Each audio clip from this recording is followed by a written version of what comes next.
Hello friends, मेरा नाम है तरुण और मैं आज आप लोगों के सामने अपना 12 इयर्स का फिटनेस को लेकर जो मैंने एक्सपीरियंस अचीव किया है वो सब शेयर करने के लिए आया हूँ। होप आप लोगों को पसंद आएगा।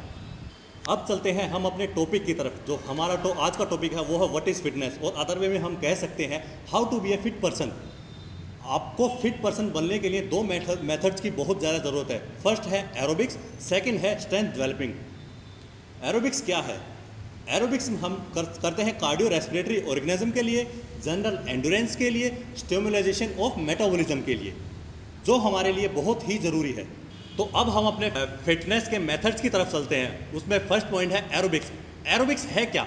एरोबिक्स को हम दूसरे वे में बोल सकते हैं एक कार्डियो एक्सरसाइज। कार्डियो एक्सरसाइज में क्या क्या आते हैं? आपकी रनिंग है, साइकिलिंग है, स्किपिंग है, ये सब कार्डियो में और एरोबिक्स में बोले जाते हैं। ठीक है, एरोबिक्स का फर्स्ट मिनी पॉइंट है। और एरोबिक्स किस लिए ज़रूरी है?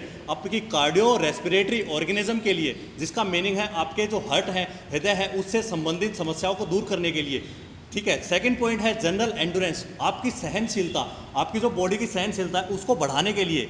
ठीक है, तीसरे पॉइंट की तरफ चलते हैं, वो है आपका स्टिमुलेशन ऑफ मेटाबॉलिज्म, जिसको आप क्लैरिफाई कर सकते हैं जैसे कि आपकी जो पाचन शक्ति है उसको उत्तेजित करने के लिए, जो आपका जैसे आप खाना खाते हैं उसको पचाने के लिए जो आपकी शक्ति है, पाचन क्रिया बोल सकते हैं, आपका जो मेटाबॉलिज्म है उसको बढ़ाने के लिए हम कार्डियो एक्सरसाइज करते हैं। इसलिए ये हमारे फिटनेस में बहुत ही मेन रोल निभाता है।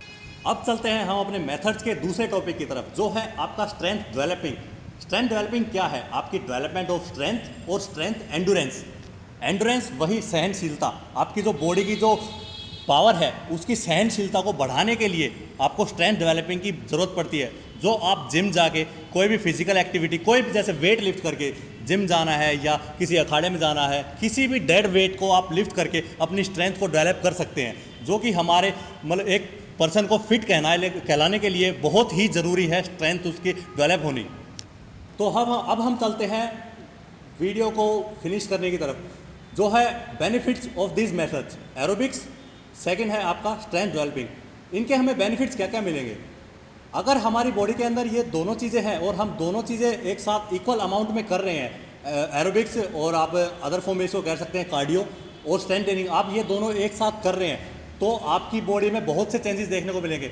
आपकी जो स्ट्रेंथ है वो बढ़ेगी, आपकी जो फ्लेक्सिबिलिटी है, ओवरऑल फ्लेक्सिबिलिटी जो बॉडी की है वो बढ़ेगी, आपको जो एंडोरेंस है वो बढ़ेगा। ठीक है, तो ये तीनों क्वालिटीज़ अगर आपकी बॉडी में इक्वल अमाउंट में है तो ही हम बोल पाएंगे कि हाँ आप एक फिट पर्सन हो। ये नहीं है कि आप पर्टिकुलर वेट ट्रेनिंग कर रहे हैं या स्ट्रेंथ ट्रेनिंग कर रहे हैं या फिर आप एक कार्डियो की तरफ फोकस कर रहे हैं। प्रोफेशनलिज्म में तो वो ठीक है कि हाँ आप एक प्रोफेशनल वेट लिफ्टर है, बॉडी बिल्डर, प्रोफेशनल एथलीट हैं, वो तो ठीक है। लेकिन यहाँ हम बात कर रहे हैं एक फिट पर्सन की, how to be a fit person. आप फिट पर्सन कैसे कहलाएंगे? जब तक आपके अंदर ये तीनों क्वालिटीज़ इक्वल अमाउंट में नहीं होगी तब तक हम आपको एक फिट पर्सन नहीं बोल सकते, जो कि मेरा नज़रिया है। ठीक है, मेरे नज़रिए से ये तीनों क्वालिटीज़ इक्वल अमाउंट में आपके अंदर होनी चाहिए, तभी आप एक फिट पर्सन कहलाओगे। जो मैंने आपको ये सब एडवाइस दी है, आपके सामने वीडियो में बोला, ये मेरा पर्सनल नज़रिया है, मेरा पर्सनल 12 इयर्स का एक्सपीरियंस है जो मैंने फिटनेस से, बॉडी बिल्डिंग से अचीव किया है। अगर आपको ये सब पसंद आए तो प्लीज़ लाइक एंड सब्सक्राइब कीजिए मेरे चैनल को, तरुण फिटनेस मंत्रा। Thank you.